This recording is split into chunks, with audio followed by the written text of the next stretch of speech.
Hello students, welcome to Cartography IAS, a revolution in Indian education. I am Nitish Bhardwaj and dealing with modern history.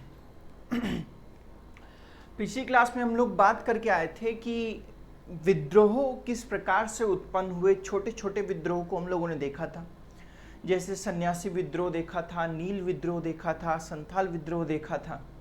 ये revolts हमने पिछली बार देखे थे और पंजाब और मैसूर को किस प्रकार से कॉन्क्योर किया ब्रिटिश कंपनी ने, इसको भी हम लोगों ने देखा था।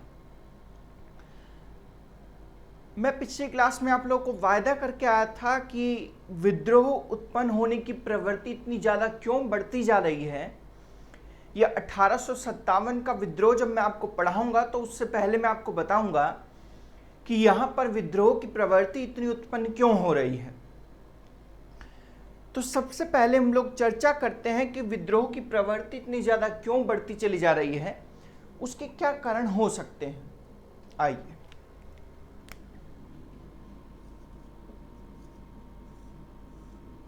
सबसे पहले हम ब्रिटिश पॉलिसीज पर चर्चा करने वाले हैं।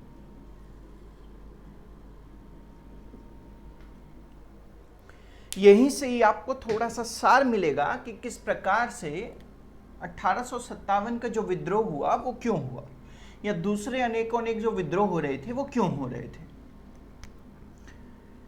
ब्रिटिश पॉलिसीज को अगर मैं देखूं तो मैं 3 हिस्सों में तोड़कर उनको अच्छे से पढ़ सकता हूं। पहला, राजनीतिक पॉलिटिकल पॉलिसीज, दूसरा आर्थिक इकोनॉमिकल पॉलिसीज, और तीसरा सामाजिक सोशल पॉलिसीज। यहां पर मैं राजनीतिक की बात करूं तो यहां पर कुछ ब्रिटिशर्स ने ऐसी पॉलिसी का इन्वेंशन किया या फिर कुछ ऐसी पॉलिसीज भारत में अप्लाई कर दी जिसके कारण भारत के राजाओं से उनका राज्य छिनने लगा। और उनमें सबसे पहले थी सहायक संधि।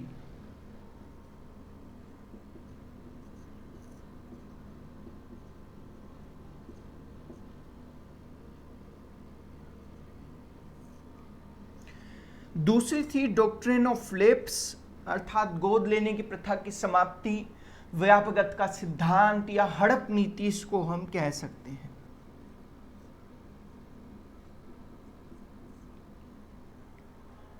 ये थे। आर्थिक में अगर देखा जाए तो यहां पर अपनी आर्थिक दायित्व को पूरा करने के लिए अंग्रेजों ने एक जमींदारी सिस्टम को बंगाल में स्थापित किया, जमींदारी प्रथा। फिर एक रैयतवारी प्रथा आता है, रैयतवारी सिस्टम मद्रास प्रोविंस में लागू हुआ। फिर आता है महालवारी सिस्टम।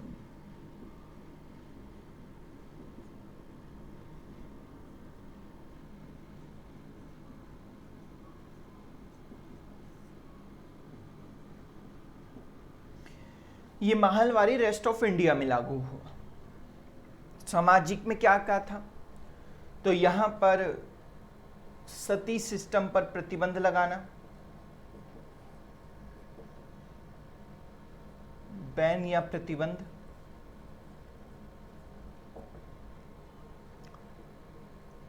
बाल विवाह पर रोक,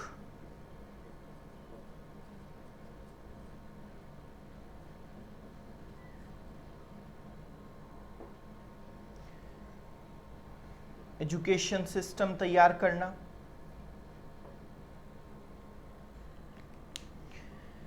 इन ब्रिटिश पॉलिसीज को मेरा मात्र समझाने का आपको यहां पर इतना सा कारण है कि जब आप खासतौर पर पॉलिटिकल एंड इकोनॉमिकल स्ट्रक्चर या फिर यहां पर पॉलिसीज देखोगे अंग्रेजों की, तो आप पाओगे कि पॉलिटिकल एंड इकोनॉमिकल ये हमारे भले के लिए नहीं है, बल्कि यहां इकोनॉमिकल में किसानों के ऊपर इतना दबाव पड़ रहा है कि किसान एट लास्ट मजबूर होकर विद्रोह की भूमिका को तैयार कर रहा है। जब हम पॉलिटिकल को पढ़ते हैं, राजनीति को पढ़ते हैं, तो यहां पर सहायक और हड़प नीति से आप पाओगे कि हड़प नीति में तो नाम ही से ही आपको पता चल रहा होगा कि कैसे ना कैसे करके भारतीय राज्यों को अपने साम्राज्य में विलय कर लेना है, मिला लेना है।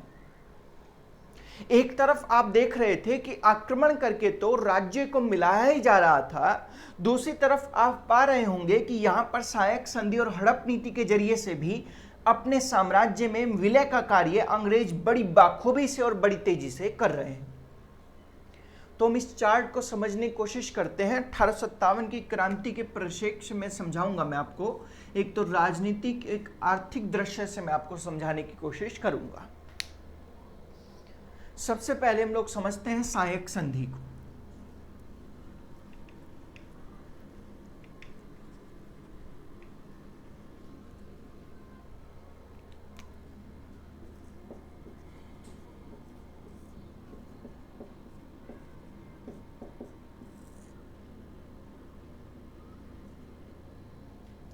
ये क्या था? आपको यहां पर नाम में दिख रहा होगा कि सहायक है, अर्थात ये एक फ्रेंडली ट्रीटी है, अर्थात मैत्री संधि है, ट्रीटी है। अब यहां पर अगर आप पाओगे तो ये कोई भी मैत्री संधि नहीं थी, क्योंकि जब मैं आपको इसकी कुछ बातें बताऊंगा तो आपको साफ झलकेगा कि यहाँ का जो राजा है वो दूरदर्शिता के अभाव में इस संधि को करता है तथा आगे इसके परिणाम इसको भुगतने पड़ते हैं। तो मैं यहां पर एक लाइन में कह सकता हूं कि सहायक संधि एक ऐसी संधि थी जो अपने दूरगामी परिणामों को दर्शाती थी, या फिर भारतीय राज्यों को विलय करने के लिए दूरगामी परिणाम छोड़कर जाती थी।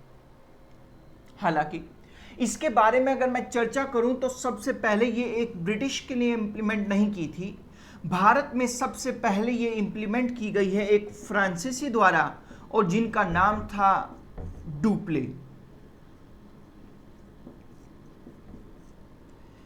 सहायक संधि सबसे पहले डुप्ले द्वारा इंप्लीमेंट की गई थी। आप लोगों को याद होगा जब मैं कर्नाटक वॉर पढ़ा रहा था आप लोगों को, तो कर्नाटक वॉर में आप लोगों ने पाया होगा कि डुप्ले बार बार जो राजा है उनसे बात किया करता था और उनको अपने यहां पर रखने की कोशिश किया करता था।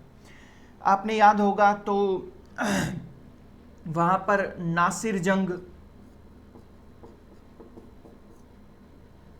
मुजफ्फर जंग, चांद साहब और अनवरुद्दीन था। ये चांद साहब और मुजफ्फर जंग दोनों किसके साथ थे? तो ब्रिटिश फ्रांसीसियों के साथ थे। और नासिर जंग और अनवरुद्दीन किसके साथ थे? तो ब्रिटिशर्स के साथ थे।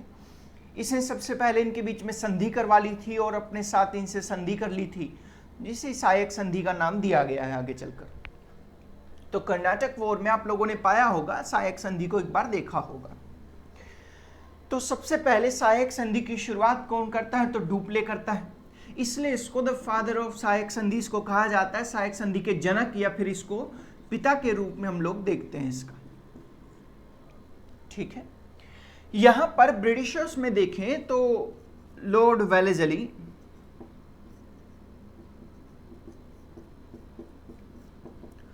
तो लॉर्ड जो वेलेस्ली था इसने एक सहायक संधि को बड़ा विस्तार दिया तथा भारतीय राज्यों में सबसे पहले मैं कह सकता हूं कि विस्तार पूर्वक इसको कोई लेकर आया है तो वो लॉर्ड वेलेस्ली इसको लेकर आया है। ठीक है।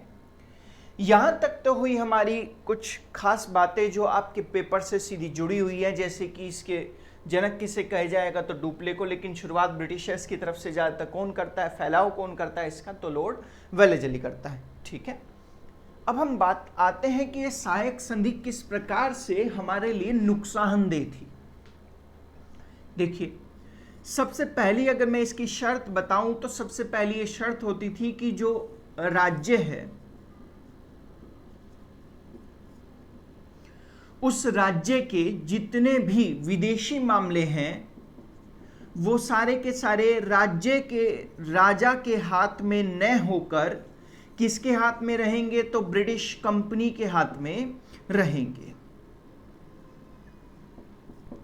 ठीक है। पहला, यहां पर इन्होंने यह भी कहा कि जो विदेशी मामले हैं क्योंकि राज्य के ब्रिटिश कंपनी के हाथ में रहेंगे, इसलिए अगर राजा को किसी यूरोपियन की सेवा लेनी है या अपनी सेवा में रखना है, उसको नौकरी पर रखना है किसी यूरोपियन को, तो सबसे पहले उसे कंपनी से परमिशन लेनी पड़ेगी। ठीक है। तीसरा यहां पर सहायक संधि में यह कहा गया था कि जो राजा है वो अपने राज्य में एक ब्रिटिश सेना को रखेगा, ब्रिटिश आर्मी को रखेगा, जिसकी कमांडर एक ब्रिटिश व्यक्ति होगा, तथा यह राजा जो है इस सेना का खर्चा वहन करेगा, अर्थात इसको सैलरी देगा। सही। आगे मैं पॉइंट समझाऊंगा कौन सा गलत कौन सा सही हो सकता था, ये सब हम लोग आगे देखेंगे। फोर्थ, अगर इस राजा को किसी दूसरे राज्यों से बात करनी हो तो पहले उसे एडवाइस लेनी पड़ेगी, किससे? तो ब्रिटिश कंपनी से।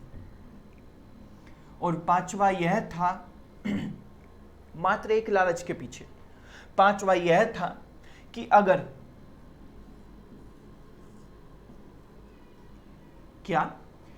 अगर इस राज्य पर जिसके साथ ये सहायक संधि हुई है, अगर इस राज्य पर कोई भी दूसरा राज्य अटैक करता है तो उसको डिफेंड करेंगे, यानी कि उसकी रक्षा करेंगे। कौन करेंगे? तो ब्रिटिश कंपनी करेगी। सही। यहां पर कुछ इस प्रकार से सहायक संधि बन रही थी। आइए अब हम विचार करते हैं कि सहायक संधि से क्या नुकसान था, क्या फायदा था। आपको यहां पर 4-5 पॉइंट मैंने बताया, तो उनमें से 4 पॉइंट जो थे पूरी तरह नुकसानदेह थे। 5वां पॉइंट आप कह सकते हो थोड़ा बहुत ठीक था। यहां पर अगर मैं 4 पॉइंट की बात करूं तो विदेश मामले राजा ने अपने हाथ में न रख के दूसरे को दे दिए हैं। सबसे बड़ी यही बात होती है। तब ये राजा जो स्टेट है ये पूरी तरह से स्वतंत्र कहां हो पाया, ये इसमें स्वराज कहां आ पाया। यहां पर तो ये विदेशी मामले को दे रहा है अंग्रेजों को। इसका मतलब अपने पास आधा हिस्सा राज्य का और दूसरे के पास आधा हिस्सा राज्य का। अगर सपोज करो कभी अंग्रेजों ने इसके ऊपर अटैक कर दिया तो ये मदद मांगने भी नहीं जा सकता किससे, क्योंकि यहां पर अगर मदद मांगने जाएगा तो विदेशी राज्य से जाएगा, और विदेशी राज्य से जाएगा तो विदेशी शक्तियां तो ब्रिटिश कंपनी के पास हैं। दूसरा, यहां पर जो राज्य है अगर यूरोपियंस की मदद लेगा तो कंपनी से पूछ कर लेगा। तो यहां पर फ्रांसीसी, डच, पुर्तगाली ये सब तो कभी यहां पर आ ही नहीं सकते, क्योंकि कंपनी इनको क्यों रखवाएगी राज्य की सेवा में। तीसरा, यहां पर जो राज्य है वो सेना रखेगा, ब्रिटिश सेना, इसका कमांडर ब्रिटिश होगा। चलिए यहां तक सही है। लेकिन राजा इस सेना का खर्चा वहन करेगा, और राजा अपनी जेब से थोड़ी खर्चा देगा। राजा किसान और व्यापारियों पर टैक्स को इंक्रीज करेगा। तो मैं क्या कह सकता हूं? मैं ये कह सकता हूं कि राजा जो है ये फालतू का खर्चा वहन कर रहा है, राजा के राजकोष पे बेकार का खर्चा पड़ रहा है।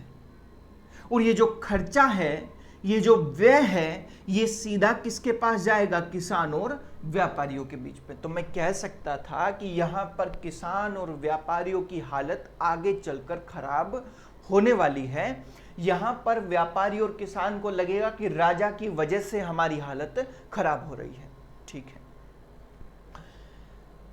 ये कह सकता हूं मैं थोड़ा बहुत ठीक था। लेकिन हां, इसके बदले राजा ने इनको बहुत सारी चीजें दे डाली। ये थी पूरी की पूरी सहायक संधि। सबसे पहले अगर सहायक संधि को देखा जाए तो सबसे पहले 1798 में यह सहायक संधि हैदराबाद के निजाम ने स्वीकार कर ली। अतः सहायक संधि की शुरुआत कब से हुई? तो 1798 हैदराबाद से। ठीक है जी, अब आगे चलते हैं, डॉक्ट्रिन ऑफ फिलिप्स या हड़प नीति को समझने की कोशिश करते हैं।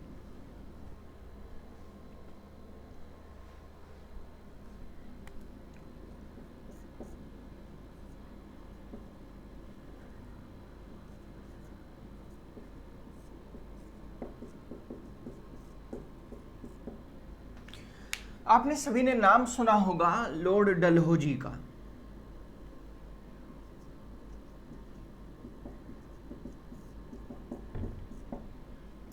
जो डलहौजी थे, इन्होंने हड़प नीति की शुरुआत की।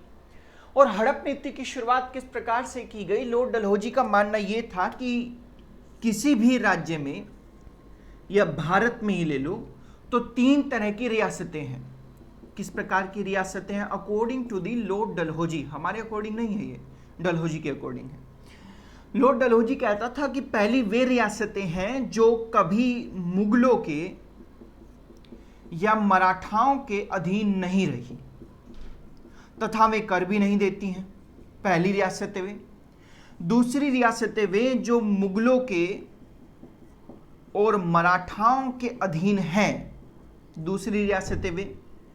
तीसरी रियासतें वे हैं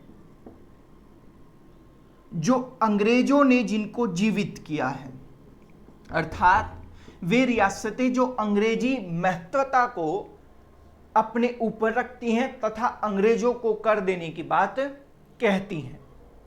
यहां पर लॉर्ड डलहौजी का मानना था कि भैया रियासतें तीन प्रकार की होती हैं। पहला, मुगलों और मराठाओं के अधीन नहीं रही, कर भी नहीं देती इनको, मुगलों मराठाओं के अधीन है, इनको कर दे रही है, तथा साथ ही साथ में जो जीवित की है अंग्रेजों ने तथा जीवन मिलने की वजह से अंग्रेजों के द्वारा ये कर जो है अंग्रेजों को देती है।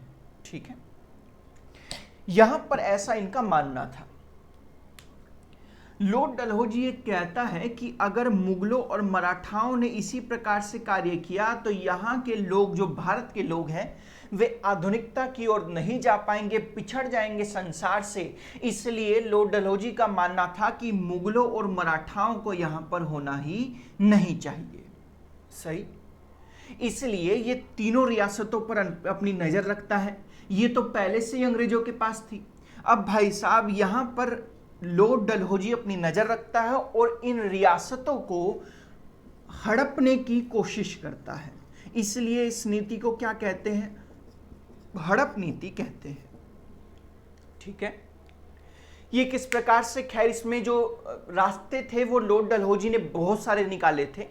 इनमें से मैं एक रास्ता आपको बताता हूं। यहां पर हड़प नीति के तहत ही डलहौजी ने एक नियम बना दिया, गोद लेने की प्रथा पर रोक लगा दिया।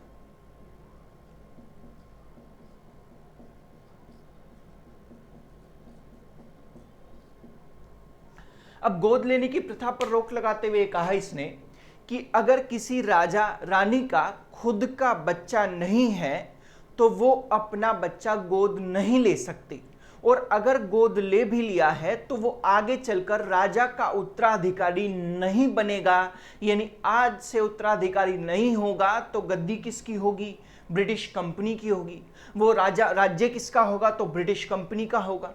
सही, यहां पर इस प्रकार से गोद लेने की प्रथा को समाप्त कर दिया गया। इसी का मैं आपको एग्जाम्पल दूं तो यहां पर आप लोगों ने इसका बड़ा फेमस एग्जाम्पल सुना होगा। झांसी की रानी जो थी मणिकर्णिका, इन मणिकर्णिका ने दामोदर को गोद लिया था, लेकिन यहां पर ब्रिटिश कंपनी ने दामोदर को उत्तराधिकारी मानने से इनकार कर लिया था और झांसी के किले पर कब्जा कर लिया था। ये आप लोगों ने एक एग्जाम्पल सुना होगा। ये इस गोद लेने की समाप्ति के कारण ही हुआ था, हड़प नीति के अंतर्गत आता है। ठीक है, आगे सुनिए। लेकिन यहां पर आक्रोश तब बढ़ गया, ज्यादा आक्रोश तब बढ़ गया जब अवध में बेगम हजरत महल थी और बेगम हजरत महल ने अपने खुद के पुत्र को गद्दी पर बिठाया, अर्थात अपना उत्तराधिकारी सक्सेसर बना दिया।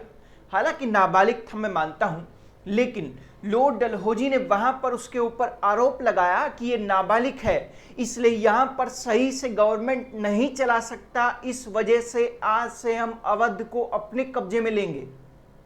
अब बताइए, इसका मतलब ये निकला कि डलहौजी किसी ना किसी प्रकार से हड़प नीति के जरिए से भारत के राज्यों को अपने साम्राज्य में मिलाने की कोशिश कर रहा था।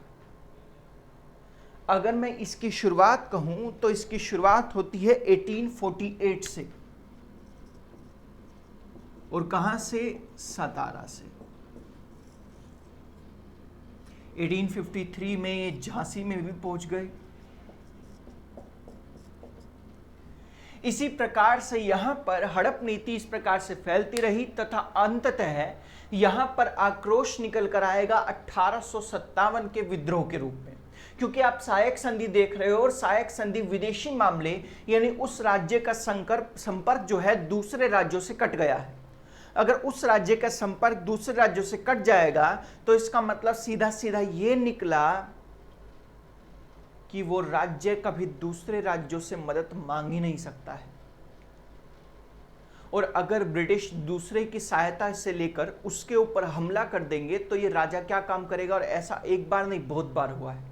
आप लोगों ने पाया होगा, आप लोगों ने कब पाया होगा, तो मैसूर में आप लोगों ने पाया होगा कि यहाँ पर मैसूर का जो राजा था हैदर अली, ये हैदर अली अंग्रेजों से संधि करता है और संधि में कहता है, मद्रास की संधि आप लोगों को याद होगी, कि अगर मराठाओं ने मेरे ऊपर हमला किया तो आप लोग मेरी मदद करेंगे। और उसके बाद जो द्वितीय यहाँ पर युद्ध होता है, तो द्वितीय आंग्ल मैसूर युद्ध, उसमें मराठा हमला करते हैं मैसूर के ऊपर, परंतु अंग्रेज उसमें मैसूर की सहायता नहीं करते हैं। तो इस संधि क्या गारंटी देती थी कि अंग्रेज ऐसा करेंगे? तो नहीं। इसलिए यहां का राजा जो है या फिर यहां की जो प्रजा है उसके ऊपर अधिक व्यय पड़ रहा है, अधिक खर्चा आ रहा है, अधिक पैसा उसको खर्च करना पड़ता है ब्रिटिश आर्मी के ऊपर। और साथ ही साथ में ब्रिटिश वफादार भी नहीं थे, इस वजह से जनता और साथ ही साथ में राजा का गुस्सा 1857 में निकल कर आएगा।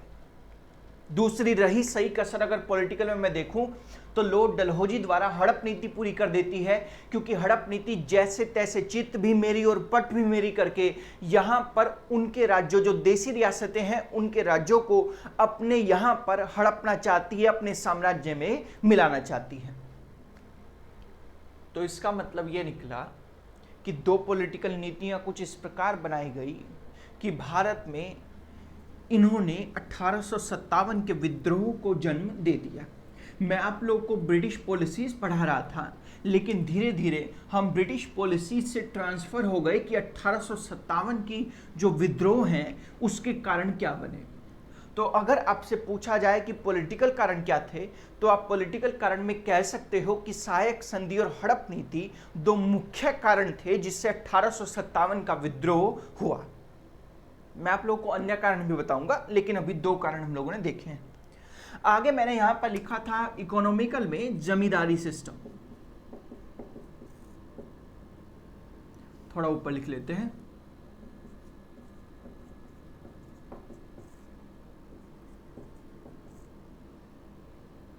जमींदारी सिस्टम, इसको देखिए। यहां पर अगर जमींदारी व्यवस्था को देखा जाए या जमींदारी प्रथा को देखा जाए तो ये सबसे पहले बंगाल में आई थी। और ये था क्या, सबसे पहले मैं आप इसको पूरा समझाऊंगा, उसके बाद हम लोग इसको आगे देखेंगे। ये बंगाल है और ये बंगाल का कोई छोटा सा हिस्सा है। तो आप लोग सभी जानते हो कि जब इलाहाबाद की संधि हुई, तो इलाहाबाद की संधि देखो 64 में बक्सर का युद्ध हुआ, 65 में इलाहाबाद की संधि हुई है शाह आलम द्वितीय से। तो शाह आलम द्वितीय से बंगाल का जो दीवानी राइट्स हैं वो सारे के सारे किसने प्राप्त किए थे? अंग्रेजों ने प्राप्त किए थे। और जब बंगाल के दीवानी राइट्स प्राप्त हुए तो यहां से एक बड़ा मुद्दा उठा कि बंगाल में या फिर भारत में किस प्रकार से दीवानी राइट्स को अप्लाई किया जाए या फिर उनसे पैसा वसूल किया जाए। अब किसानों से पैसा वसूल करना था, अब अंग्रेज जो है अन्न के रूप में तो लेंगे नहीं, इसलिए यहां पर बंगाल में सबसे पहले एक व्यवस्था आई जमींदारी व्यवस्था, जमींदारी प्रथा, और इसको लेकर आने वाले थे कॉर्नवालिस।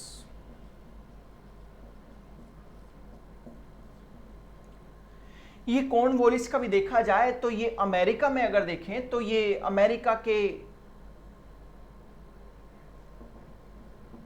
अंतिम गवर्नर जनरल थे।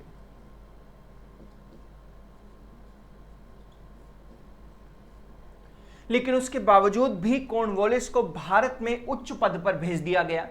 और भारत में उच्च पद पर भेजने का मात्र एक ही कारण यह था कि कॉर्नवालिस के जो संबंध थे वो क्राउन से थे। इस वजह से यहां पर इसने क्राउन से सिफारिश लगवाई और कंपनी में एक बढ़िया सा पद ले लिया। और जैसे यहां पर लिया तो इसकी आशा और आकांक्षा बेहद ज्यादा बढ़ गई, इसलिए यहां पर ये जमींदारी सिस्टम को इंट्रोड्यूस करता है बंगाल में। और ये कहता है इसमें होता क्या है, इस छोटे से हिस्से की ऑक्शन करवाई जाएगी, अर्थात नीलामी की जाएगी। जब यहां पर इसकी नीलामी की जाएगी तो बहुत सारे साहूकार और जमींदार आएंगे, पैसे वाले लोग आएंगे। यहां पर इसकी नीलामी, इस जमीन की नीलामी 1 साल के लिए होगी, अर्थात जिस व्यक्ति को ये जमीन प्राप्त हुई है नीलामी में, वो 1 साल तक यहां पर क्रॉप उगवा सकेगा किसानों से, तथा साथ ही साथ में 1 साल बाद जितनी भी नीलामी में जमीन गई है वो पैसा, सपोज कीजिए 1 करोड़ में गई है, तो वो पैसा ये ब्रिटिशर्स को पे करेगा, अदा करेगा। ठीक है, और जैसे 1 साल समाप्त होगा फिर से इसकी नीलामी की जाएगी, और नीलामी करने के बाद जो भी नीलामी में रकम गई है वो पैसा ब्रिटिशर्स को पे किया जाएगा। ठीक है, यहां पर 1790 के दौर में इस व्यवस्था की शुरुआत की गई थी, लेकिन जब इसकी शुरुआत की गई तभी कुछ दिनों बाद ही यहां पर चर्चा चलने लगी कि यहां पर क्यों ना ऐसा किया जाए, परमानेंट सेटलमेंट लेकर आया जाए। क्यों होता है परमानेंट सेटलमेंट की जरूरत? तो अगर आप देखोगे कि यहां पर अभी 1 साल बाद नीलामी होने जा रही है, तो अगर आप 1 साल बाद नीलामी करते हो तो नीलामी की व्यवस्था करनी पड़ती है, अपने अधिकारियों को वहां पर एंगेज करना पड़ता है। तो अंग्रेजों का कहना था कि हर साल हमारी मैन पावर, हमारे रिसोर्सेज खराब हो रहे हैं नीलामी करने में, तो इसलिए इस नीलामी के समय को बढ़ा दिया जाए। अब मार्च 1793 में इन्होंने ऐसा ही किया। पहले नीलामी 1 साल के लिए होती थी, परंतु अब इस नीलामी के समय को बढ़ा दिया गया और आज से नीलामी कितने साल के लिए कर दी गई? तो 10 साल के लिए आज से नीलामी कर दी गई। यानी कि नीलामी 1 साल के बजाय नहीं 10 साल बाद होगी आज से, और हर साल जो जमींदार है वो पे करेगा किसको? तो ब्रिटिशर्स को पे करेगा। इसी को हम लोग स्थायी बंदोबस्त कहते हैं, परमानेंट सेटलमेंट कहा जाता है इसको। ठीक है, यानी कि परमानेंट सेटलमेंट क्या है? 1 साल से 10 साल के लिए नीलामी करना है बच्चों, क्या कहलाएगा? परमानेंट सेटलमेंट, स्थायी बंदोबस्त कहलाएगा। ठीक है, अब इसमें एक और संशोधन किया गया, क्योंकि यहां पर अगर आप देखोगे तो ये जमीन गई है जमींदारों के पास, इसलिए यहां पर इसका नाम क्या पड़ा? जमींदारी प्रथा पड़ा, जमींदारी व्यवस्था पड़ा। अब ये जमींदार बड़े चालू होते थे भाई साहब। ये जमींदार क्या काम करते थे? क्योंकि पैसे वाले तो थे ही, तो अपने बच्चों को ज्यादातर ये लंदन पढ़ने के लिए भेजते थे, और वहां के इनके जो लड़के या लड़की हैं वो क्राउन तक के संबंध को बनाया करते थे। अर्थात इनके जो लड़का लड़की है जो लंदन में पढ़ने गए हैं, उनके संबंध राजमहलों में बढ़िया अच्छे खासे हुआ करते थे। तो जिस बार जमींदार को यहां पर टैक्स नहीं देना होगा, तो जमींदार क्या काम करेगा? सुनिए, जमींदार ये कहेगा अपने लड़का लड़की से कि जरा मेरे लिए सिफारिश लगवाओ। तो यहां पर क्राउन की सिफारिश सीधी आती थी कंपनी के पास कि फला जमींदार से इस बार आप टैक्स नहीं लेंगे। लेकिन बताओ, इससे कंपनी को नुकसान था कि नहीं था? तो बिल्कुल था। ठीक है, और भाई साहब अगर क्राउन से सिफारिश नहीं आ पाती थी तो ये सीधे जाते थे कहां पर? तो कोर्ट में, जो भारत में मौजूद था। और जब ये कोर्ट में जाएंगे तो इसमें जरा एक विरोधाभास समझना, जो कोर्ट का जज था वो अपॉइंट किया जाता था ब्रिटिश पार्लियामेंट के द्वारा, और यहां पर जो कर ले रही है वो है ब्रिटिश कंपनी। सही, इसका मतलब इन दोनों का 36 का आंकड़ा होगा, और इन दोनों का 36 का आंकड़ा था। तो जज हमेशा किसके साथ होगा? जमींदार के साथ होगा। जमींदार जज के पास जाएगा और जाकर कहेगा कि भैया मैं तो इस बार टैक्स दे नहीं सकता, क्रॉप नहीं हुई है, बारिश नहीं हुई है, तो इसलिए मैं टैक्स नहीं दे सकता। और जज भी यहां पर यही कहता था कि इस बार इस जमींदार से पैसा ना लिया जाए। अब बताओ, कंपनी को नुकसान हो रहा था कि नहीं हो रहा था? बिल्कुल हो रहा था। तो भाई साहब कंपनी यहां पर एक और संशोधन करती है, और संशोधन करके कौन सा बिल लेकर आती है? यहां पर इसने पार्लियामेंट से पास करवा दिया कंपनी ने एक बार बिल को, और इसका नाम पड़ता है सनसेट लॉ, सूर्य अस्त का नियम।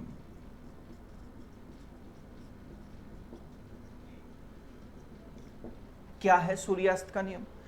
सूर्यास्त का नियम में यह कहा गया कि अगर एक तय तारीख तक किसी भी जमींदार ने अगर अपनी जमींदारी नहीं दी तो उसकी जमीन उससे छीन ली जाएगी जो उसको नीलामी में मिली थी।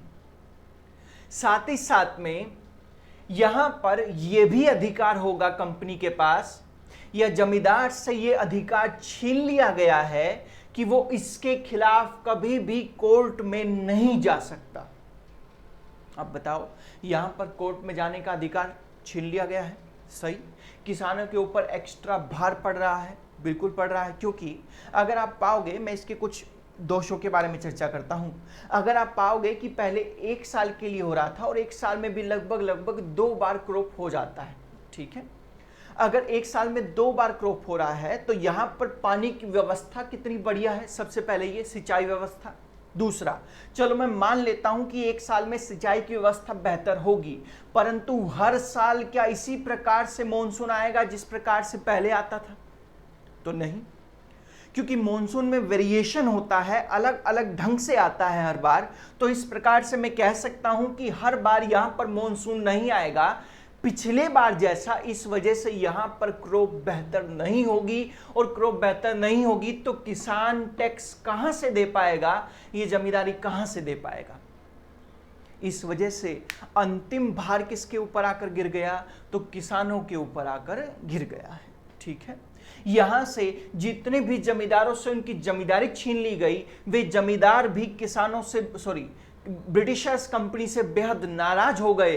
और नाराज होने के बाद आगे चलकर इनके यहां पर भी क्रोध, गुस्सा फूट जाएगा, ठीक है।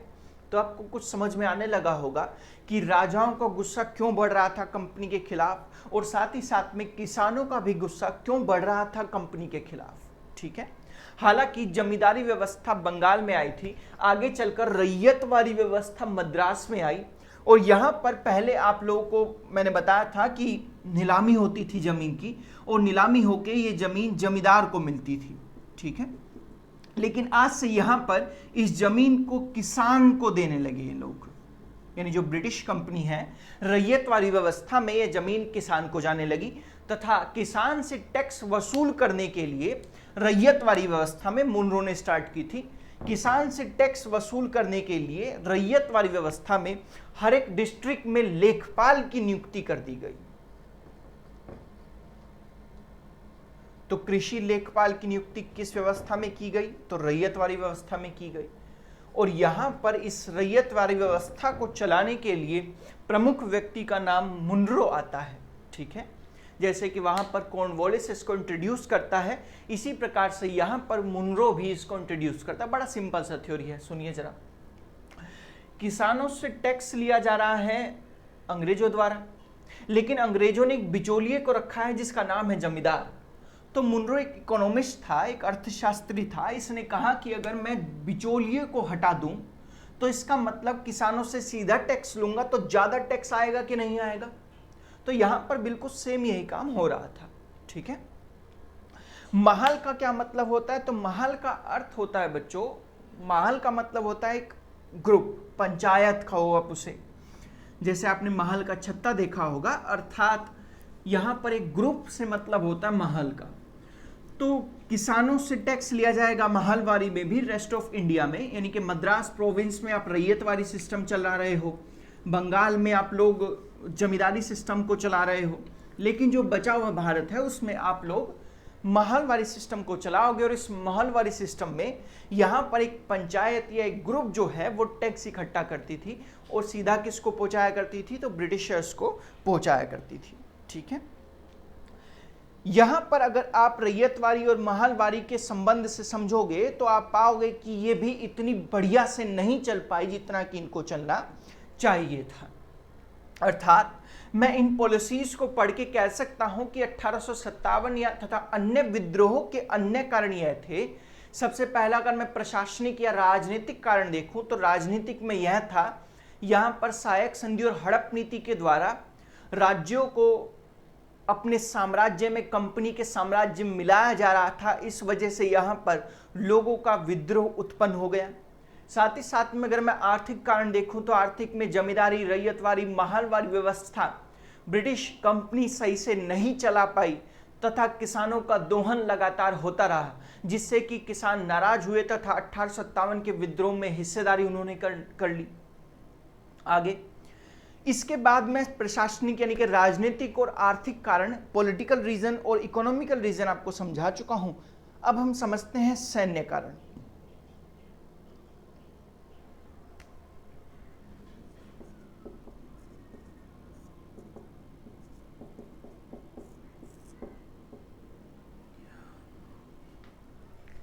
और हम हेडिंग बना लेते हैं 1857 का विद्रोह। इसके सैन्य कारण समझते हैं। ठीक है, मैं आप लोग को दो समझा के आ चुका हूं, एक तो राजनीतिक और दूसरा आर्थिक।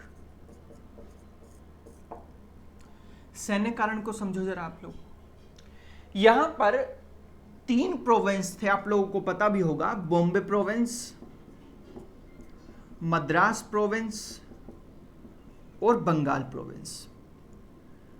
बॉम्बे प्रोविंस के पास अलग सेना होती थी, मद्रास प्रोविंस के पास अलग सेना, और साथ ही साथ में बंगाल प्रोविंस के पास अलग सेना होती थी।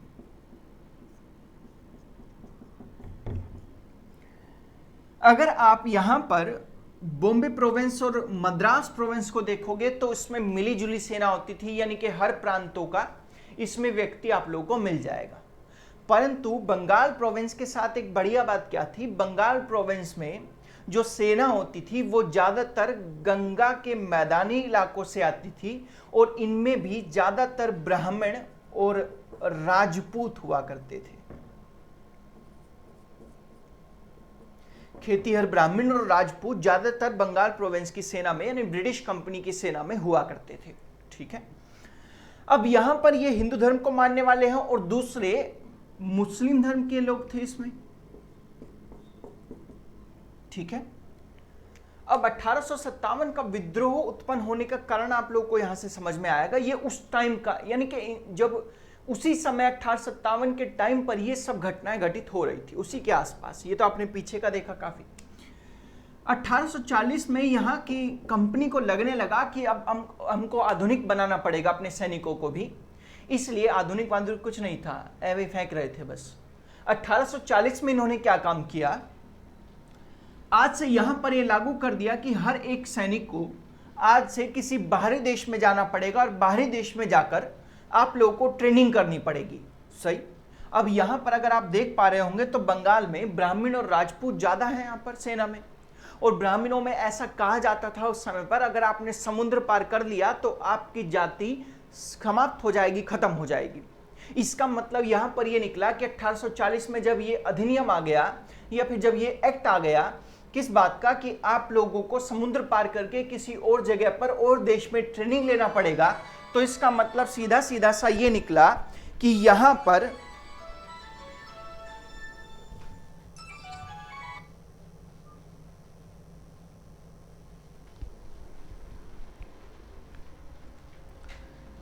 हाँ जी, तो इसका मतलब यहां पर सीधा सीधा सा ये निकला कि यहां पर ब्राह्मणों की जाति को खत्म करने के लिए ऐसा काम किया गया है। सही। 1840 में यहीं पर ही अंग्रेज दूसरा क्या लेकर आए, अंग्रेजों ने कहा कि आज से कोई भी सैनिक इस प्रकार के आभूषण या फिर कुछ भी वस्त्र नहीं पहनेगा जो किसी जाति या धर्म विशेष को इंगित करते हो या फिर बताते हो। इसका मतलब यहां पर आप माला नहीं पहन सकते, यहां पर आप ताबीज नहीं पहन सकते, जो ओम का टैटू आप लोग बनवा लेते हो बेसिकली वो नहीं चलेगा इस समय पर। बहुत सारी ऐसी बातें थी जो यहां पर इन सैनिकों में असंतोष उत्पन्न कर रही थी, और उसी समय पर मैं बता दूं यहां पर असंतोष उत्पन्न के साथ साथ इनकी तनख्वाह भी बेहद ज्यादा कम थी। अगर मैं उस समय पर बात करूं कि यहां पर इनकी तनख्वाह मात्र 7 रुपये प्रति माह के रूप में इनको मिलती थी। ठीक है, अब भैया तनख्वाह भी कम है और इस प्रकार के रूल्स एंड रेगुलेशन बनाए जा रहे हैं, तो जाहिर सी बात है यहां पर इन सबको लगने लगा कि अब तो नहीं चल पाएगा, इसलिए यहां पर इनके मन में अंदर ही अंदर विद्रोह की भावना, अंदर ही अंदर गुस्से की भावना उत्पन्न हो रही थी। लेकिन अभी तक भी विद्रोह उत्पन्न होने की कोई संभावना नहीं थी। लेकिन अब से मैं आपको बिल्कुल वैसे ही कारण बताऊंगा जो 1857 में ही चल रहे थे। सुनिए, अब भारत की स्थिति को समझते हैं। अब मैंने आपको आर्थिक, राजनीतिक और सैन्य कारणों की चर्चा की जो 1857 में विद्रोह में प्रमुख कारण बने हैं होने के। इसी समय भारत में एक अफवाह चल रही है। क्या अफवाह है, जरा सुनिए आप लोग। आप लोग याद कीजिए 1757 में बैटल ऑफ प्लासी हुआ था।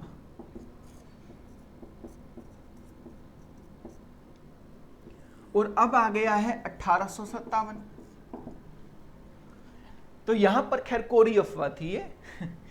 यहां पर 1757 से 1857 तक 100 साल पूरे हो जाते हैं।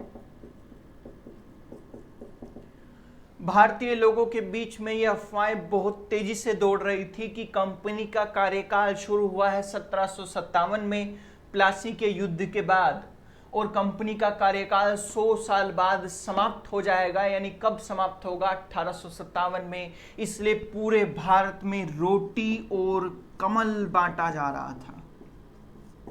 इसका मतलब यह निकला, रोटी और कमल बांटने से सीधा सीधा मतलब यह निकला कि किसी बड़े विद्रोह की यहां पर आकांक्षा थी, यहां पर बड़े विद्रोह की आशंका थी कि जिस प्रकार से रोटी और कमल बांटे जा रहे थे, हर चेतना को जगाया जा रहा था, लेकिन ब्रिटिश इसे रोकने में नाकाम रहे थे। ये एक अफवाह हुई। दूसरी, आटे में हड्डियां मिलाना, दूसरी अफवाह ये।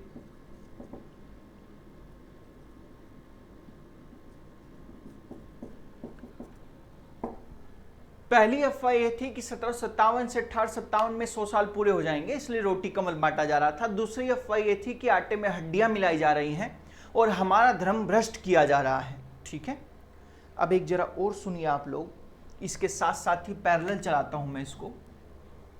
इसके साथ साथ ही यहां पर ये तो सब कुछ विद्रोह का कारण बन ही रहा है। दूसरा, यहां पर अंग्रेजों ने सैनिकों के बीच में एक राइफल को इंट्रोड्यूस किया और इसका नाम था इनफील्ड राइफल।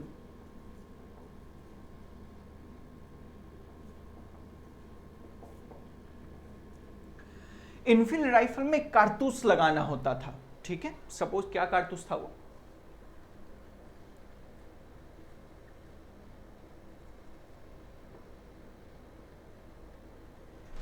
यहां पर अगर इस कारतूस को हमको इनफील्ड राइफल में लोड करना है तो सबसे पहले आप इसके खोल को खोलोगे, मुंह से खोलना पड़ता था। यहां से एक बारूद निकलेगा और इस बारूद को आप उस नली के अंदर भरोगे राइफल की, और राइफल की नली के अंदर इस बारूद को भरने के बाद फिर उसके बाद इसमें ये लोड होगा। ठीक है, जो ये गोली है उसमें लोड होगी। ये इनफील्ड राइफल नाम था इसका। यहां पर ये अफवाह फैल गई कि ये जो हम मुंह से खोल रहे हैं इस खोल को, ये बेसिकली चर्बी का बना हुआ है, और चर्बी में भी किसका? तो यहां पर अफवाह फैल गई कि ये गाय और सूअर की चर्बी का बना हुआ है। किस किस की? गाय की और सूअर की चर्बी का बना हुआ है। तो अगर आप देखोगे कि बंगाल प्रोविंस में या फिर बंगाल प्रांत में अगर आप पाओगे तो गाय और ब्राह्मण और राजपूत और साथ में मुस्लिम, या फिर जितने भी भारत में सेना के लोग थे या तो ब्राह्मण हिंदू होंगे या मुस्लिम होंगे, तो हिंदुओं के लिए गाय खाना बिल्कुल अपवित्र माना जाता है, तथा मुसलमानों के लिए यहां पर गाय को सूअर को देखना भी अपशिष्ट माना जाता है, अर्थात उनके लिए एकदम निकृष्ट है, भद्दा है, गंदा है। तो इसका मतलब यहां पर हिंदुओं का भी धर्म भ्रष्ट और साथ में मुस्लिम्स का भी धर्म भ्रष्ट हो रहा था। लेकिन ये अफवाह फैली थी, और ये अफवाह क्यों फैली है? क्योंकि इससे पहले रोटी कमल बांटे जा रहे हैं। इसका मतलब विद्रोह का जो भूमिका है वो पूरी तैयार हो चली है। इस वजह से यहां पर ये सब काम, ये सारी अफवाहें इसी कारण फैल रही हैं। ठीक है, अच्छा, ये चर्बी का इस्तेमाल क्यों किया जाता था? सबसे बड़ी बात ये आई, तो चर्बी का इस्तेमाल इसलिए किया जाता था क्योंकि बारूद में सीलन ना आए। ठीक है, इस वजह से यहां पर चर्बी का इस्तेमाल हम लोग कर रहे हैं।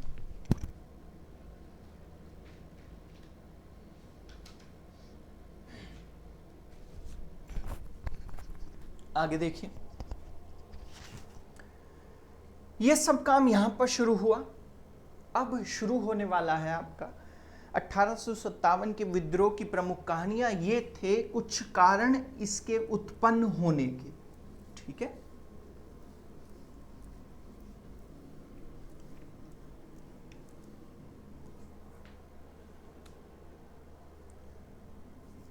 उनतीस मार्च को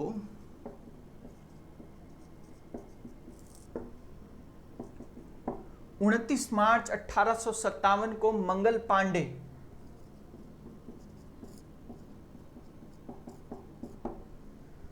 पांडे ने यहां पर इनफील्ड राइफल का प्रयोग करने से मना कर दिया, तथा ब्रिटिशर्स के प्रति उसने हीन भावना को दर्शाते हुए इनका विरोध उत्पन्न कर दिया।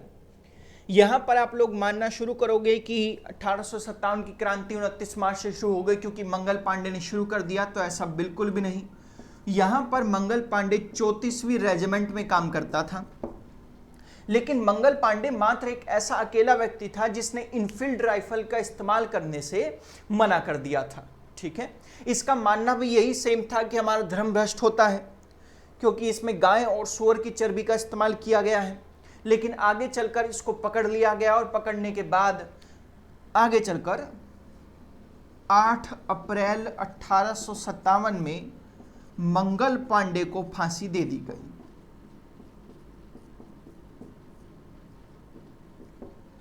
ठीक है, तो 29 मार्च 1857 को मंगल पांडे ने 34वीं रेजिमेंट में इनफील्ड राइफल का उपयोग करने से मना किया और आगे चलकर 8 अप्रैल 1857 को मंगल पांडे को फांसी दे दी गई।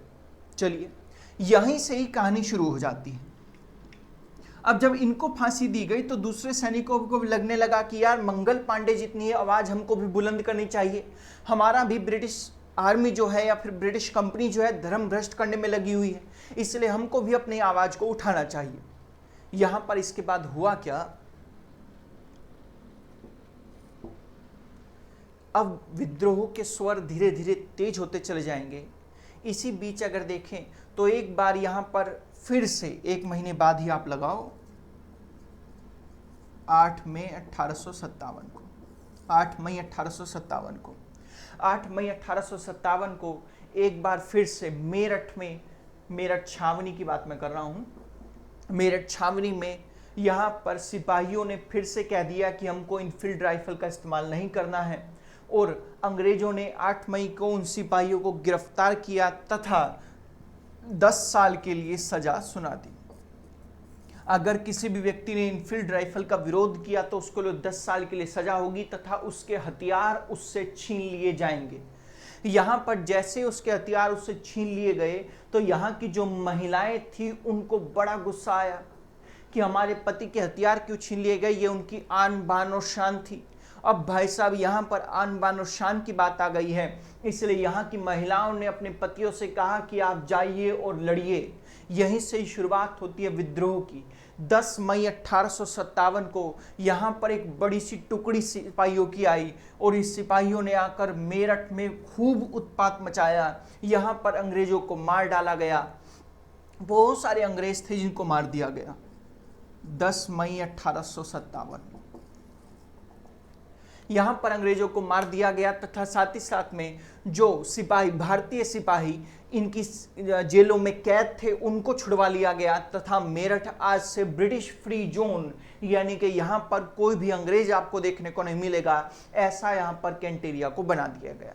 इसलिए 1857 का विद्रोह कब से शुरू होता है तो 10 मई 1857 से हम इसकी स्टार्टिंग मानते हैं। इसकी शुरुआत हम लोग इसकी मानते हैं कब से, 10 मई 1857 से। ठीक है जी। अब बच्चों जैसे यहां पर 10 मई 1857 का पूरा सिनेरियो चला, मैं दिल्ली पे थोड़ा ज़्यादा कंसंट्रेट करूंगा। अब मैं इनको मिटा रहा हूं और आप लोगों को एक कहानी सी सुननी है, बड़ी बढ़िया इंटरेस्टिंग कहानी है, सुनिए।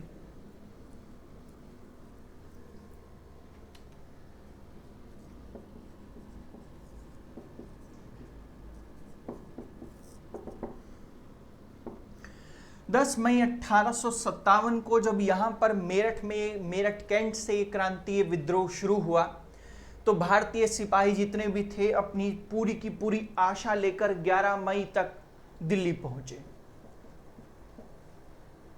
ये लोग मेरठ से चले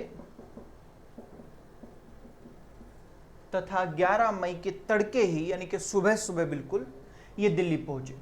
दिल्ली में उस समय पर अगर हम मुगल बादशाह को देखें तो हमारा जो मुगल बादशाह था उसका नाम था बहादुर शाह जफर या सेकंड। जफर बेसिकली टाइटल था इनका, जफर मतलब होता है जीता हुआ। तो बहादुर शाह सेकंड या जफर, बहादुर शाह जफर भी कह सकते हो, बहादुर शाह सेकंड भी कह सकते हो। तो 11 मई को 1857 में ये मुगल जो थे हमारे अंतिम मुगल बादशाह बनेंगे बहादुर शाह सेकंड जफर। ये जितने भी सैनिक थे सब के सब वहां पर इकट्ठा हो गए। दिन था सोमवार का और उस समय पर मुस्लिम्स में रोजे चल रहे थे। अब यहाँ पर 16वां या 17वां रोजा था। बहादुर शाह जफर सुबह सुबह रोजा खोलकर उठे तो उन्होंने पाया कि यमुना के फाटक के पास, जहां पर टोल वोल लिया जाता है, वहां पर यमुना के फाटक के पास धुआं उठ रहा है तथा शोर मच रहा है। तो बहादुर शाह जफर ने अपने सैनिकों को बुलाया और साथ ही साथ में ब्रिटिश जो किले की रक्षा कर रहा था उसको भी तलब किया और उनसे पूछा कि बताओ हमको क्या हो रहा है ये। तो यहाँ पर उनको लगभग 2-3 घंटे तक कोई भी संदेश प्राप्त नहीं हुआ। तो इन्होंने अपने सैनिकों को डांटते हुए कहा कि क्या हम बूढ़े हो चले हैं? इसका मतलब ये थोड़ी है कि आप हमारी इतनी अवज्ञा करोगे, आप हमारी आज्ञा का पालन नहीं करोगे। हमको अभी के अभी खबर चाहिए कि वहां हो क्या रहा है। बूढ़े क्यों चले? 80 वर्ष के थे भैया, ठीक है। अब 80 साल के बहादुर शाह सेकंड जफर थे। अब यहां पर इनके पास एक संदेशा आया कि हम कुछ सैनिक हैं जो मेरठ में इस तरह का उत्पाद मचा कर आए हैं, विद्रोह कर आए हैं, तो हम आपसे मिलना चाहते हैं। बहादुर शाह जफर या सेकंड ने कहा कि मुझे इनसे नहीं मिलना है क्योंकि ब्रिटिश अधिकारी यहाँ पर नज़र रखे हुए हैं। अगर मैं आप लोगों से मिला तो यहाँ पर भी कोई कार्रवाई कर सकते हैं वे। लेकिन खैर इनके जो सलाहकार थे उनके समझाने पर बहादुर शाह सेकंड जो है इनसे मिले। बहादुर शाह सेकंड जब इनसे मिले तो इन्होंने शुरुआती नानुकुर की, यानी इन्होंने कहा कि मैं तुम्हारे साथ नहीं मिल सकता, क्योंकि इन सिपाहियों ने कहा था कि आप पूरे भारत में अपने मुगल साम्राज्य को स्थापित कर लीजिए, यानी कि आप बादशाह बन जाइए पूरे भारत के। बहादुर शाह सेकंड के पास एक बढ़िया मौका था, परंतु बहादुर शाह सेकंड ने अपने सैनिकों के सिपाहियों के सामने यह कहा कि मैं यहाँ पर बादशाह नहीं बन सकता हूँ, क्योंकि ना ही मेरे पास तुम्हें देने के लिए वेतन है। मेरा क्योंकि दीवानी जितने भी अधिकार हैं वो सब ब्रिटिश के पास आते हैं, और इतनी बड़ी लश्कर को मैं संभाल नहीं पाऊंगा क्योंकि मैं बूढ़ा हो चला हूँ। लश्कर मतलब पूरे ग्रुप को, सिपाहियों के ग्रुप को, क्योंकि मैं बूढ़ा हो चला हूँ, ऐसा इन्होंने कहा। तो यहाँ पर सिपाहियों ने कहा कि अगर आप एक बार ऐसा हमारा काम कर देंगे तो पूरे भारत का राजस्व, पूरे भारत का पैसा हम आपके राजकोष में लाकर रख देंगे। अगर आप हमारा इतना सा काम कर देंगे तो हम पूरे लश्कर को आपके सामने खड़ा कर देंगे तथा पूरा भारत आपका होगा। ऐसा यहाँ पर इसको कहा गया, ठीक है। शुरुआती नानुकुर के चलते हुए बहादुर शाह सेकंड ने इस बात को स्वीकार किया और इसने ऐलान कर दिया कि आज से जितने भी यहाँ पर जितने भी नवाब या राजा हैं वो सब के सब मेरे अंडर में काम करेंगे, अर्थात मैं बादशाह हूँ भारत का, मुगल बादशाह बहादुर शाह सेकंड। तो यहाँ पर इनको बादशाह के रूप में नियुक्त कर दिया गया। हालांकि दिल्ली में ये थे।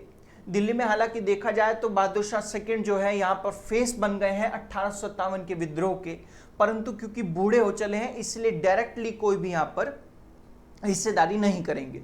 इनकी जगह पर अगर मैं दिल्ली में ही बात करूं तो इनकी जगह पर जो डायरेक्ट यहां पर लड़ रहा था उनका नाम था बख्त खां।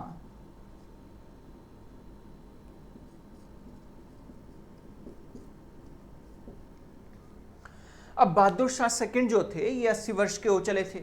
इसके बाद जैसे ही इन्होंने सिपाहियों के प्रपोजल को एक्सेप्ट किया तो हर एक सिपाही ने इनके सामने आकर सर झुकाया तथा अपनी तलवार को जमीन पर रख के इस प्रकार से सर झुकाया, अर्थात वे अपना नर्म निवेदन जो है बहादुर शाह के आगे जाहिर कर रहे हैं, अपनी जो पूरी कार्य है उनका बहादुर शाह को दिखा रहे हैं, ठीक है। अब इसके बाद यहाँ पर बख्त खां पूरी तरह से एक्टिव हो गया और बहादुर शाह सेकंड जो है जाकर छिप गए। जब बख्त खां यहाँ पर पूरी तरह से एक्टिव हुआ तो इन्होंने खैर बहुत सारे लोगों को, ब्रिटिशर्स को मार भी डाला। अगर आप दिल्ली में बात करें तो दिल्ली में भी कुछ ब्रिटिशर्स थे जिनको इन्होंने मौत के घाट उतार दिया। जैसे कि मैं आप लोगों को बताऊं तो जब क्रांति की शुरुआत हुई तो उस समय पर भी मेरठ में जो उत्पाद मचा था वही दिल्ली में मच रहा था। यहाँ पर अगर मैं बात करूं तो इन्होंने कुछ दल के नेता थे जिनको इन्होंने मार डाला, ठीक है। दिल्ली की अगर मैं बात करूं तो जैसे कि जो निकोलसन और हडसन और लॉरेंस यहाँ पर दिल्ली में पधारे थे, परंतु जो निकोलसन है उसको बख्त खां तथा इनके साथियों ने मार दिया था, अर्थात निकोलसन यहाँ पर मारा गया दिल्ली में, और उसके बाद हडसन और लॉरेंस ने यहाँ पर दिल्ली के कार्य को संभाला।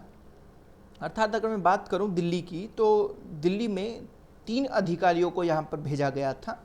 इनमें से पहले का नाम हडसन था,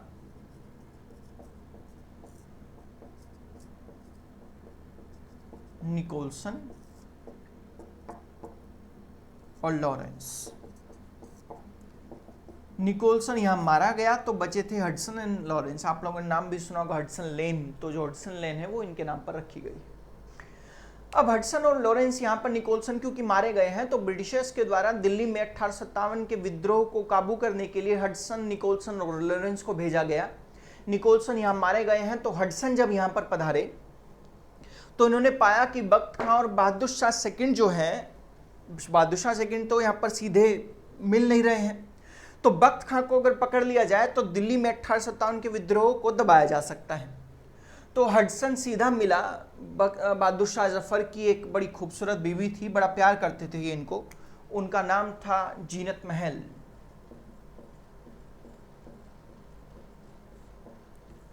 तो जीनत महल से हडसन मिले तथा जीनत महल को इन्होंने प्रलोभन दिया। जीनत महल को कहने लगे कि अगर 1857 का विद्रोह अगर आप लोग हिंदुस्तानी जीत गए तो आपकी सारी सत्ता है हम आपको ही देकर चले जाएंगे, परंतु अगर हम जीत गए तो बहादुर शाह सेकंड एक गद्दार कहलाएंगे जिससे उनको फांसी देनी पड़ेगी हमको। और जीनत महल अपने पति से बेहद प्यार करती थी, तो इसलिए जीनत महल ने कहा कि अगर आप मेरे पति को फांसी न दें तो मैं आपके लिए कोई काम कर सकती हूं। तो हडसन ने कहा कि ठीक है, आप लोग बख्त खां और बहादुर शाह का पता बता दीजिए, हमसे आपसे बस इतना ही गुजारिश है कि अगर आप इनका पता बता देंगे तो हम आपके पति को जीवित छोड़ देंगे। और जीनत महल ने ऐसा ही किया और बख्त खां को घेर कर हडसन ने मार दिया। अब जैसे ही बख्त खां को घेर कर मार दिया गया तो 1857 की विद्रोह का प्रथम यानी खत समाप्त होने का प्रथम कारण ये निकल के आया कि बहादुर शाह जो सेकंड था बादशाह बना हुआ है, लेकिन उसका सीधा संपर्क नहीं था किसी भी राजाओं से या सिपाहियों से, और साथ ही साथ में यहां पर लश्कर यानी कि जो सिपाही थे वो बहुत ज्यादा थे, इसलिए बहादुर शाह सेकंड जो है सिपाहियों लश्कर को कंट्रोल नहीं कर सका, बल्कि ये लश्कर के कंट्रोल में खुद आ गया। पहला। दूसरा कारण यहां पर यह बन सकता है कि बख्त खां जो था यहां पर जब ये मर गया तो हमारे सिपाहियों ने यह डिसाइड नहीं किया था कि बख्त खां के शहीद हो जाने के बाद अगला सेनापति कौन बनेगा जो दिल्ली में 1857 के विद्रोह को आगे बढ़ाएगा। यह भी हम लोगों को नहीं पता था। ठीक है, अब ये सब बातें इसका कारण बन सकती हैं विफल होने का, कि 1857 का विद्रोह विफल क्यों हुआ, तो इन कारणों की वजह से हुआ। ठीक है जी, आगे देखिए। अब यहां पर जो हडसन था जीनत महल से पता करता है कि बहादुर शाह सेकंड कहां पर छिपे हुए हैं, तो बहादुर शाह सेकंड को गिरफ्तार करने के लिए गए हुमायूं के मकबरे में।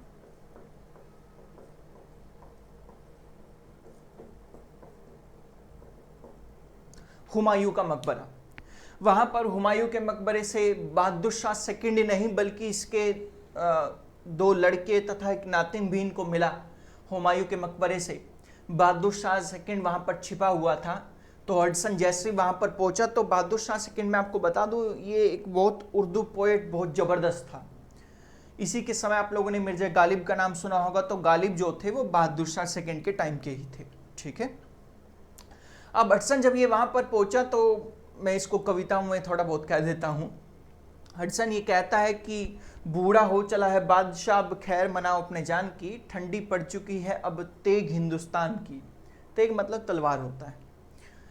बहादुर शाह सेकंड क्योंकि पोएट बहुत बढ़िया सा था, भले ही उम्र ज्यादा हो चली हो, लेकिन उसके सामने कोई पोएट्री गाएगा तो जाहिर सी बात है उसका खून खोलेगा।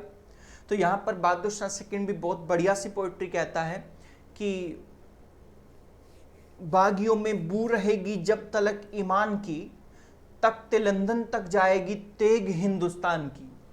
इसका मतलब ये कहता है कि जब तक हमारे अंदर राष्ट्रवाद की भावना जीवित रहेगी तब तक हम लोग, हमारी तलवार जो है भारत तक नहीं केवल तुमको लंदन तक जाकर मारेगी। और ऐसा ही आगे चलकर होता भी है। अगर आप देखोगे तो क्रांतिकारी युग में जब मैं आपको पढ़ाऊंगा तो वहां पर एक क्रांतिकारी सीधा जाएगा लंदन और लंदन में जाकर वहां पर व्यक्ति को मार देगा। ठीक है, इस प्रकार से बहादुर शाह सेकंड को पकड़ा गया तथा हडसन ने वायदा किया कि मैं आपके दो लड़कों और एक नातिन को नहीं मारूंगा, लेकिन हडसन उनको खूनी दरवाजे पर लेकर गया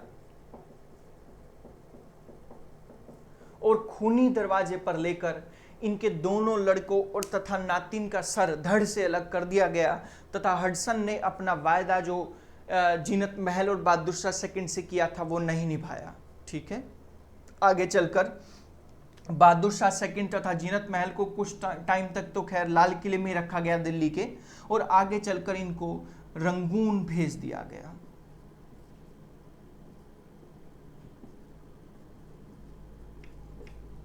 वहीं पर ही 1862 में बहादुर शाह सेकंड की मृत्यु हो गई। ठीक है जी, इस प्रकार से हम लोग दिल्ली में यहाँ पर पूरे नेतृत्व को देखते हैं तथा 1857 के विद्रोह को हम लोग दिल्ली में जांच पाते हैं। ठीक है, यहीं पर ही अगर आप पाओगे कि 1857 की विद्रोह की दिल्ली में अगुवाई कौन कर रहा था, तो बख्त खां कर रहा था।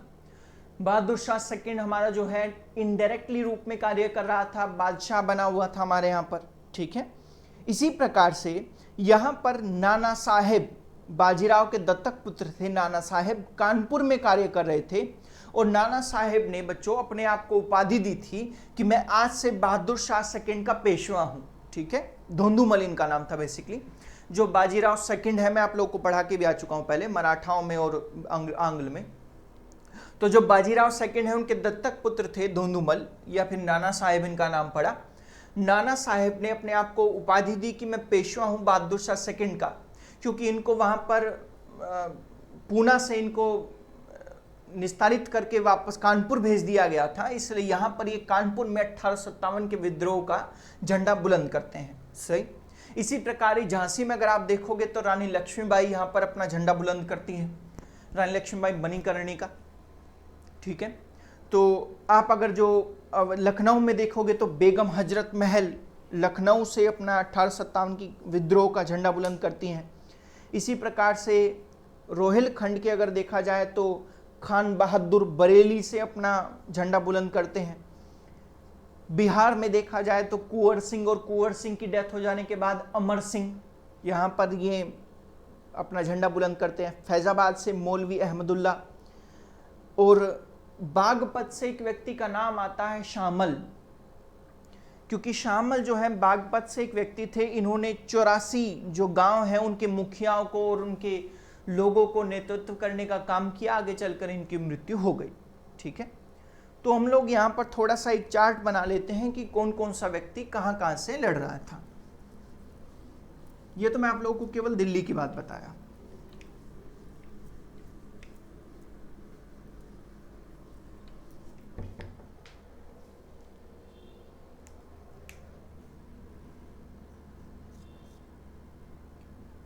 तो दिल्ली से कौन लड़ रहा था?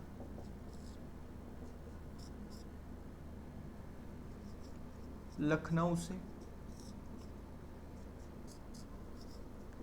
कानपुर से,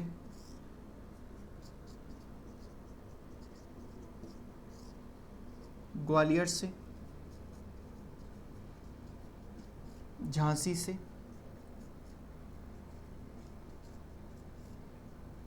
बिहार से,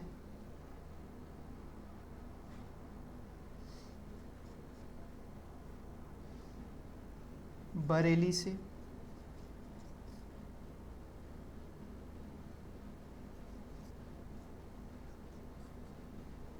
पहले इतने का लिख लेते हैं, आप लोगों को नीचे दिखाई नहीं देगा। दिल्ली से लीड कर रहा था बख्त खां, लखनऊ से बेगम हजरत महल, कानपुर से नाना साहेब धोंधुमल इनका नाम है, ग्वालियर से तात्या टोपे,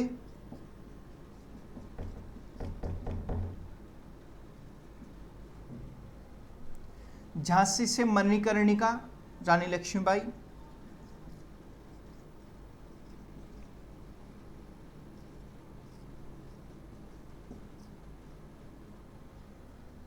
बिहार से कुंवर सिंह, कुंवर सिंह भी काफ़ी बुजुर्ग थे, और कुंवर सिंह की मृत्यु हो जाने के बाद अमर सिंह,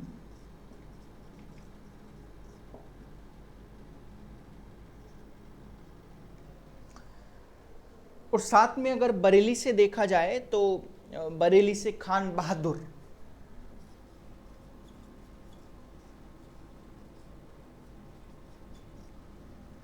एक इलाहाबाद भी आ जाता है, ऊपर लिख देता हूं मैं।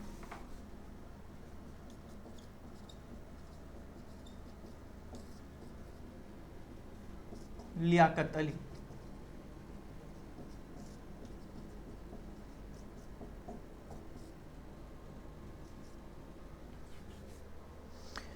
अच्छा, यहाँ पर आप लोग पाते होंगे कि जो बहादुर शाह सेकंड है उनके ऊपर ऐसा क्या मुकदमा चलाया गया होगा कि उनको वापस भेज दिया गया, मतलब उनको यहाँ से निस्तारित कर दिया गया। तो मैं पाता हूँ कि यहाँ पर एक घटना हुई थी, इसमें बहादुर शाह सेकंड क्योंकि बुजुर्ग थे, अब बुजुर्ग थे तो पूरे लश्कर ने उनके ऊपर कब्जा कर लिया था बहादुर शाह द्वितीय के ऊपर, इसलिए यहाँ पर एक घटना घटती है। बहादुर शाह सेकंड के पास कुछ अंग्रेज आते हैं जिसमें औरतें और बच्चे भी होते हैं, और ये कहते हैं कि आप हमें बस यहाँ से बाहर निकलने का रास्ता दीजिए, हम विद्रोह कुछ नहीं जानते हैं। तो बहादुर शाह सेकंड ने कहा कि ठीक है, मैं आपको रास्ता दूंगा यहाँ से निकलने का, क्योंकि आप स्त्री और बच्चे हैं। लेकिन यहाँ के सैनिकों ने इनकी एक भी बात नहीं मानी और स्त्री और बच्चों को मार दिया इन्होंने। तो जब स्त्री और बच्चों को, अंग्रेजी स्त्री बच्चों को मार दिया गया, तो अंग्रेजों ने आगे चलकर बहादुर शाह सेकंड के ऊपर मुकदमा चलाया इसी बात पर, और इसी बात पर इनको निस्तारित कर रंगून भेज दिया गया। ठीक है, यहां पर अगर नाना साहब की मैं आपको एक स्टोरी सुनाऊं तो नाना साहब में आप पाओगे कि यहां पर एक कहानी चलती है सती चोरा घाट की घटना। सती चोरा घाट में क्या हुआ था कि कुछ स्त्री और बच्चे थे, पहले बिल्कुल सेम नाना साहब ने उनको कहा कि मैं आपको निकलने का रास्ता दूंगा यहाँ से, लेकिन नाना साहब के कहने पर ही वहाँ पर सैनिक गए और उस घाट के पास ही उन्होंने स्त्री और बच्चों को मार दिया। हालांकि बड़ी इनका ये रवैया काफ़ी ठीक नहीं था बादशाह के लिए, क्योंकि पेशवा की अगर उपाधि ली है तो ये बिल्कुल भी ठीक नहीं था नाना साहब के लिए। लेकिन जैसे यहाँ पर विद्रोह इनके यहाँ पर कमज़ोर हुआ तो ये नेपाल की ओर भाग गए। अब नेपाल ही इनके लिए एक अच्छी सी जगह थी जहाँ पर ये रुक सकते थे। हालांकि खैर आगे देखिए चलिए आप, तो बरेली मैंने बताया, इलाहाबाद में मैंने आप लोगों को बताया लियाकत अली कार्य कर रहे थे, फैज़ाबाद में अहमदुल्ला कार्य कर रहे थे, और फैज़ाबाद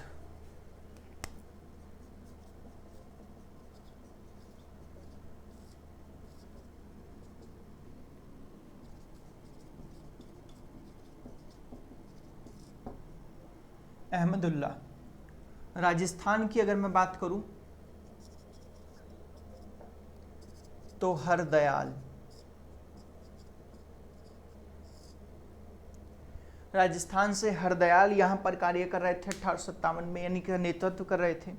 और असम में मनीराम दत्त तथा उड़ीसा में राजकुमार सुरेंद्र साई।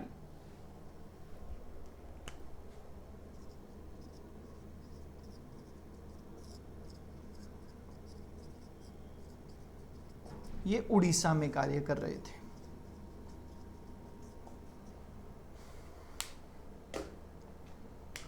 अब आप लोग थोड़ा सा रानी लक्ष्मीबाई के बारे में सुन लीजिएगा, झांसी की जो रानी है। यहाँ पर इनका एक पुत्र था, इन्होंने गोद लिया था, दामोदर इसका नाम था, क्योंकि राजा की मृत्यु के बाद इनका पुत्र भी चला गया था, बेसिकली हुआ था एक। अब दामोदर भी यहाँ पर क्योंकि गोद लिया हुआ पुत्र है और डलहौजी की हड़प नीति के अनुसार गोद लेने की प्रथा पर प्रतिबंध लगा दिया गया था, इस कारण यहाँ पर 53-54 में झांसी पर कब्जा करने के लिए ब्रिटिश रेजिमेंट अर्थात जो ब्रिटिश आर्मी है कंपनी की, वो आ गई। अब जैसे यहाँ पर आई तो रानी लक्ष्मीबाई का एक तब वक्तव्य था, ये बड़ा प्रचलित हुआ कि मैं अपनी झांसी नहीं दूंगी। यहाँ से इन्होंने नारा दिया या फिर एक वक्तव्य दिया इस बात का कि मैं अपनी झांसी नहीं दूंगी।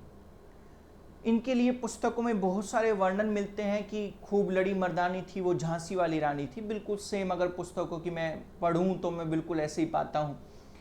बड़ी पराक्रमी और शूरवीर महिला थी। ऑस्ट्रेलिया का एक पत्रकार था, वकील भी था बेसिकली, वो ब्रिटिश रूल के खिलाफ था और उसके खिलाफ मेरठ में एक अखबार भी निकाला करता था। तो एक बार इन्होंने उसी के लिए मुकदमा लड़ने के लिए, क्योंकि वकील भी था बहुत बढ़िया और ब्रिटिश के खिलाफ भी था, तो क्योंकि जब इनका राजपाट छीन लिया गया तो ये इन्होंने सोचा मैं कोर्ट में जाऊंगी ब्रिटिश कंपनी के खिलाफ। तो उस वकील को बुलाया गया। जब वकील को बुलाया गया, क्योंकि रानी थी तो जाहिर सी बात है राजपाट बढ़िया से जानती होंगी और खातिरदारी भी करना अच्छे से जानती होंगी। तो पुस्तक में वर्णन मिलता है कि जब उस वकील को बुलाया गया तो 2 घोड़ों की एक रथ में उनको बुलाया गया तथा वाइन की बोतलें एक बकेट में, एक बाल्टी में डालकर रखी गई, जिससे कि वो उनका आनंद उठा सके।